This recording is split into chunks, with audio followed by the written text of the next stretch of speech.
Inverter এবং বাসাবাড়ি যে line আছে কিভাবে এটিএস সিস্টেম করবেন, অর্থাৎ অটোমেটিকলি কারেন্ট চলে গেলে ইনভার্টারের সাহায্যে তখন আপনার বাড়িতে লোড কী আছে চালাইতে পারবেন, অটোমেটিকলি চেঞ্জ হয়ে যাবে।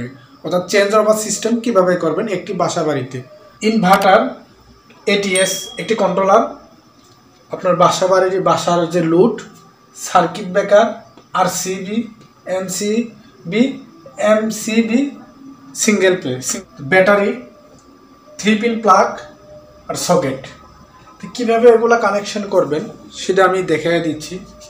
এটিএস সিস্টেমের মাধ্যমে আপনারা এই বাসাবাড়ির কখনো পাওয়ার চলে যাবে না, অর্থাৎ কারেন্ট কনস্ট্যান্ট থাকবে। যখন কারেন্ট চলে যাবে তখন ইনভার্টারের সাহায্যে আপনাকে এই বাসাতে লোড দিবে। যখন আবার কারেন্ট চলে আসবে ইনভার্টার বন্ধ হয়ে যাবে, অটোমেটিকলি আবার চার্জ হবে, চার্জ অটোমেটিকলি ফুল হলে বন্ধ হয়ে যাবে।